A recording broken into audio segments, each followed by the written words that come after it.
안녕하세요. 하나금융투자 채권 담당하는 이미선입니다.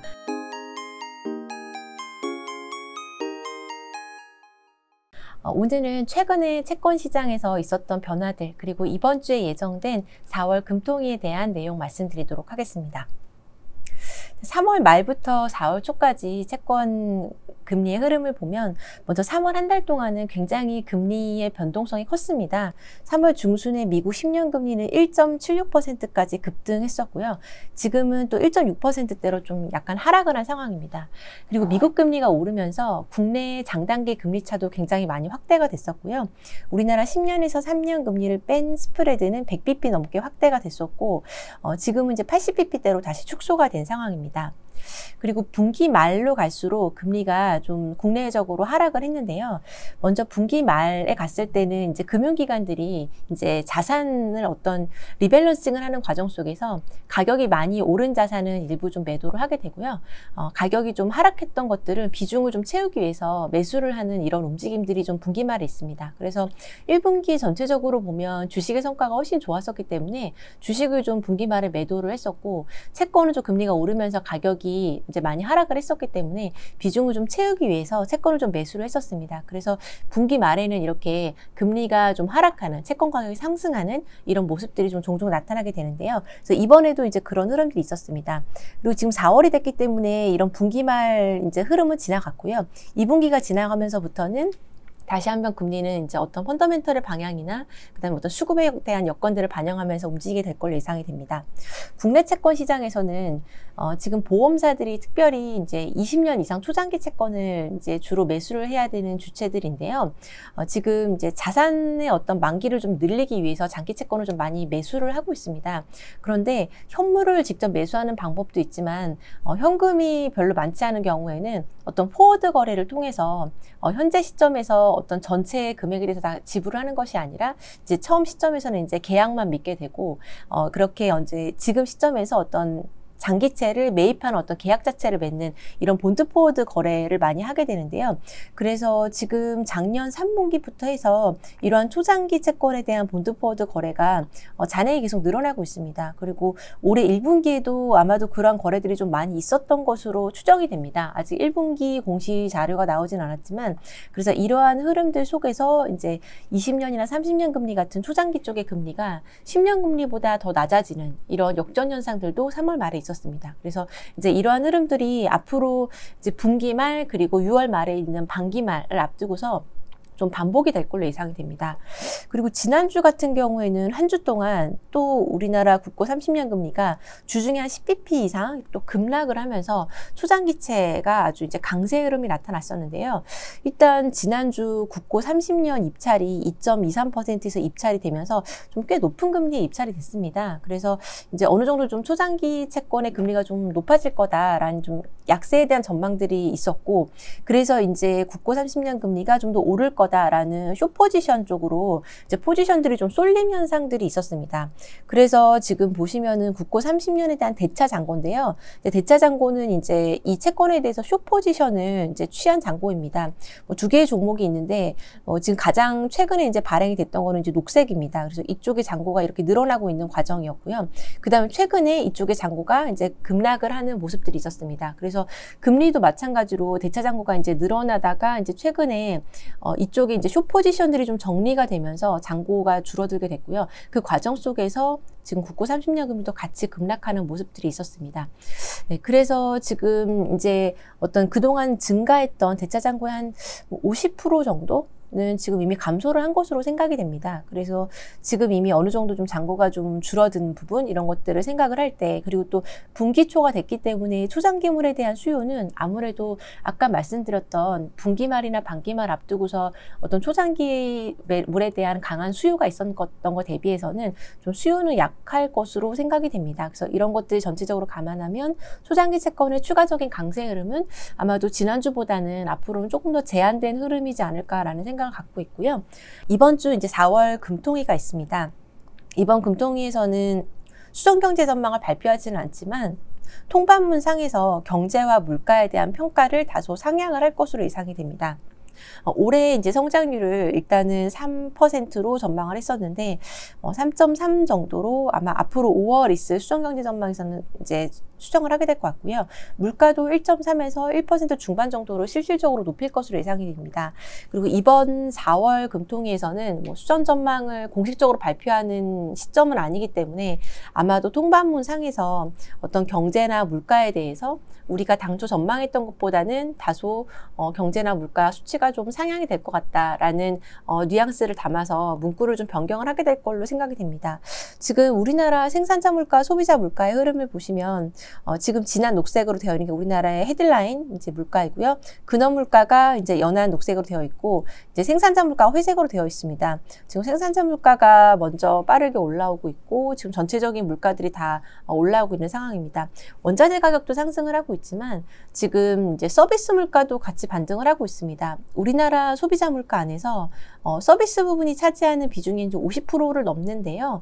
지금 공공 서비스 가격이나 집세나 개인 서비스 이런 것들을 보면 전체적으로 바닥에서 다 올라오고 있는 흐름입니다. 아직 공공 서비스 같은 경우에는 그동안 이제 무상 어떤 급식과 그다음에 어떤 수업료 이런 것들이 이제는 이제 그 효과가 이제 종료가 되고요. 하반기부터는 이제 플러스로 이 기여도도 전환이 될 것으로 예상이 됩니다. 그러면 전체적으로 다 종합을 하게 되면 하반기에도 이제 서비스 물가 쪽이 반등하는 흐름 속에서 전체적인 헤드라인 물가가 좀 올라올 걸로 예상이 됩니다. 그래서 올해 실질적으로 우리나라가 어떤 실현하게 될 소비자 물가는 1% 중후반 정도의 숫자가 될 것 같습니다. 그래서 당초 일단 한은이 예상했던 1.3%보다는 숫자가 높아질 거다라는 생각을 갖고 있습니다.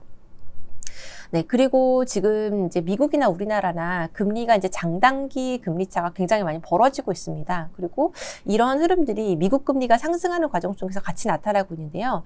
먼저 미국 10년 금리하고 우리나라의 10년에서 3년 금리를 뺀 장단기 스프레드를 비교를 해서 보면 지금 미국 금리 흐름하고 우리나라의 장단기 스프레드가 거의 비슷한 방향으로 움직이고 있습니다. 그래서 미국 금리가 이제 상승하고 하락하는 것 자체가 우리나라 금리에도 그 방향 자체도 영향을 주지만 장단기 금리차 자체에도 영향을 준다는 것을 알 수가 있습니다. 그래서 미국 금리가 오를 때는 지금 최근에 우리나라의 장단기 금리차가 굉장히 오버하면서 많이 올라오는 이런 모습들이 나타나고 있습니다. 그러면은 지금 장단기 금리차가 과거 대비해서 많이 벌어져 있는 상황인데요. 그러면은 지금의 수준을 어떤 레인지의 어떤 고점에 와 있다라고 판단해야 될지 이런 걸 판단하는 데 있어서 과거의 수준하고 비교를 해보는 게 도움이 되는데요. 일단은 금리를 단순하게 이제 뺀 차를 보게 되면 예전에 우리가 금리가 3, 4%대일 때가 있었고 지금처럼 이제 0%대, 1%대로 낮아진 상황일 때가 있는데 그렇기 때문에 사실 금리 차로 비교를 하면 좀 차이가 많습니다. 예를 들면 예전에 3%대일 때 금리차 100bp인 거랑 지금 100bp 차이 나는 거랑은 굉장히 이제 실제적으로는 차이가 이제 존재를 하는 것이죠. 그래서 이제 단순한 금리 차가 아니라 금리의 비율로 보는 접근 방식도 이제 활용을 할 수 있을 것 같습니다. 예를 들면 우리나라 국고 10년에서 3년의 금리를 좀 나눈 겁니다. 그래서 예를 들면 지금 우리나라 10년 금리에서 3년 금리를 이제 나눠 보면은 거의 2배 정도? 2배 정도의 숫자가 나오게 됩니다. 10년이 이제 2% 정도, 3년이 한 1% 정도 이렇게 되니까 이제 2배 정도가 나오게 되는데요. 그렇게 해서 보게 되면 이제 2019년 정도까지 보면은 이렇게 금리 비율을 봤을 때는 요 레인지 안에서 항상 움직여 왔었거든요. 그래서 사실 금리 차가 150bp든 50bp든 어느 때든지 간에 금리의 비율로 보게 되면 한 1.4배에서 1.5배 정도 오게 되면 거의 장단기 스프레드가 최대로 많이 벌어진 상태다라고 저희가 이제 일관되게 좀 적용을 할 수 있었습니다. 그런데 지금 같은 경우에 이미 그 수준도 많이 넘어섰고 이게 한국의 상황뿐만이 아니라 호주나 태국이나 다른 나라들도 다 마찬가지입니다. 어떤 노멀한 레벨을 다 넘어섰거든요. 그래서 이렇게까지 지금 과거의 상태에서 벗어난 어떤 배경을 생각해 보면 일단 장기적으로 유지되어 왔던 재정 긴축 기조 이런 것들이 2019년부터는 이제 확장 기조로 좀 전격적으로 전환이 됐습니다. 그래서 국채 발행이 기조적으로 많아졌기 때문에 좀 금리가 상승하는 이런 흐름들이 예전하고는 훨씬 더 이제 강한 흐름들이 나타나고 있고요. 그 다음에 미국의 장기 금리 전망에 대해서도 좀 눈높이가 상향되고 있는 부분들이 있습니다. 그래서 이렇게 바뀐 여건을 반영을 해서 지금 이렇게 레인지가 아마도 새로운 레인지를 형성하게 될 거다라고 보는 것이 좀 더 합리적일 것 같습니다. 그렇게 생각을 한다면 지금 이제 국고 3년 금리가 1.15% 내외에서 형성이 된다고 하면 우리나라 10년 금리는 1.67에서 1.88배 정도를 이제 10년 금리에 대해서 3년 대비해서 좀 비율을 적용할 수 있을 것 같습니다. 그래서 3년 금리 곱하기 1.67배, 1.88배 정도를 해보면 숫자상으로 10년이 1.9에서 2.16이라는 레인지가 나오게 됩니다. 그래서 이제 저희가 이제 완전히 지금 금리의 어떤 레인지나 장단기 스프레드나 이런 것들이 지금 레벨 자체가 완전 달라졌기 때문에 어떤 달라진 환경 하에서 적정한 어떤 10년 금리를 좀 찾아보자라는 관점으로 생각해 보았을 때 이러한 접근이 가능하다라는 부분입니다. 네, 그리고 이제 미국의 앞으로의 통화 정책 전망에 대한 말씀을 드리겠습니다. 지난주에 3월 FOMC 의사록이 발표가 됐었고요. 그 이전에 3월 FOMC 회의가 있었습니다. 일단 FOMC 의사록에서는 3월 FOMC 회의 때 있었던 어떤 전반적인 내용에서 크게 달라지진 않았었습니다. 예를 들면 일부 위원들이 지금처럼 완화적인 기조가 아주 장기화된다고 했을 때는 앞으로 좀 버블에 대한 우려들 그리고 금융시장의 불균형이 커질 수 있다라는 우려가 일부 있기는 했는데요. 전체적으로는 지금과 같이 어떤 연준이 이제까지 일관되게 이야기를 했던 부분들, 예를 들면 이제 인플레이션에 대해서 이제 평균적으로 2% 정도의 인플레이션이 나오도록 계속적으로 어떤 연준에서는 그것을 목표로 해 나가겠다. 라는 이야기들이 있었습니다. 그리고 지금 3월 FOMC 때 내용들을 다시 한번 복기를 해보면 일단 이때 점도표에서의 변화들을 보면 3월 FOMC 때 실업률 같은 경우에 올해 말에 4.5% 실업률을 예상을 했었고요. 그 이전에는 5%, 그 이전 회의에서는 5.5%를 예상을 했었습니다. 그래서 지금 매번 회의를 할 때마다 올해 예상되는 실업률에 대한 전망치가 계속 낮아지고 있습니다. 즉 고용시장에 대한 전망은 계속 좋아지고 있는 상황이고요. 내년과 내후년 실업률 같은 경우에는 3%대로 아예 이제 내려갈 걸로 전망을 하고 있습니다. 이 롱거런으로 나오는 이 실업률 같은 경우에는 미국의 어떤 장기적인 실업률의 평균이라고 볼 수가 있는데요. 장기적인 실업률보다도 더 낮아질 걸로 내년부터는 이제 고용시장이 좋아질 걸로 전망을 하고 있는 거고요. 이제 연준에서 이제 이런 긍정적인 전망을 하는 거에 대해서 저희가 어느 정도의 좀 신뢰도를 가지고 이거를 좀 받아들여야 되는 건가라를 생각해 보면 일단 금융위기 이후부터 연준이 실업률에 대해서 전망을 했던 거를 보면 연준이 전망했던 것보다 실제 실업률이나 고용시장의 데이터는 더 잘 나왔던 적이 더 많았던 것 같습니다. 그래서 연준에서 예상을 하는 이런 어떤 개선될 것이다라는 흐름 자체는 저희가 그 방향성에 대해서는 신뢰할 만하다라고 볼 수 있을 것 같고요. 미국의 이제 경제 성장률 같은 경우에는 올해 실제 GDP 기준으로 6.5% 성장할 것으로 예상을 했고요. 내년과 내후년에도 이제 3% 정도, 이제 내년이라 3% 초반 정도의 성장을 전망을 하고 있습니다. 그리고 물가 같은 경우에는 올해 2.4%의 개인 소비 지출 물가 상승할 걸로 예상을 했고 내년과 내후년에도 어쨌든 2% 정도의 물가가 나올 걸로 이렇게 전망을 하고 있습니다. 그래서 지금 전체적으로 종합을 하면 물가도 지금 올해부터 내후년까지 2% 이상의 물가를 예상을 하고 있고요. 그다음에 실업률 같은 경우에는 올해 말에 4.5%, 내년부터는 3%대로 실업률이 떨어질 걸로 전망을 하고 있습니다. 근데 그럼에도 불구하고 기준금리 인상에 대해서는 연준이 계속적으로 시장의 기대치를 지연시키는 이런 발언들을 하고 있거든요. 그래서 금리 인상을 물가가 2%가 넘는다고 해서 우리가 금리 인상을 하는 건 아니고 고용시장이 좀 더 좋아지는 게 다 확인이 돼야 금리 인상을 할 거다. 계속 이런 시그널을 주고 있습니다. 그래서 지난번 회의에서도 전망이 지금 다 좋아지고 있는데 기준금리 인상을 내년과 내후년부터 하지 않는 어떤 배경이 뭐냐 이런 질문들이 있었습니다. 그래서 거기에 대해서 연준이 이야기를 했던 거는 연준의 통화정책의 프레임에 중대한 펀더멘털의 변화가 있었다라는 이야기를 했습니다. 그리고 기존에는 연준이 물가 상승이 예상되는 시점에서 금리 인상이나 자산 매입을 통해서 긴축으로 대응을 했다면 이제부터는 실제 고용이 실업률뿐만이 아니라 굉장히 광범위한 범위에서의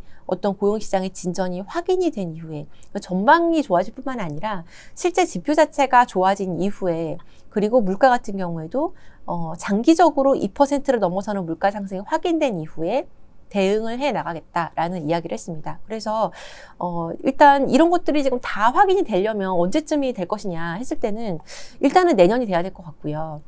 실업률이 장기적인 평균보다 낮아지는 시점인 내년 정도가 돼야 될 것 같고, 물가 같은 경우에도 올해는 작년 대비해서 기저효과 때문에 2.4% 물가가 나오지만 내년 같은 경우는 이제 올해 대비 물가가 또 2% 정도가 이제 나오는 게 확인이 돼야 될 겁니다. 그래서 그 시점은 이제 내년 중반 정도 이제 돼야 될 것으로 예상이 됩니다. 네, 그러면은 이제 기준금리 인상은 저희가 현재 예상을 하기로는 내년 하반기 정도, 내년 말 정도가 돼야 될 것으로 예상을 하고요. 그 다음에 그 이전에 연준의 자산 매입 축소가 먼저 있어야 될 텐데요.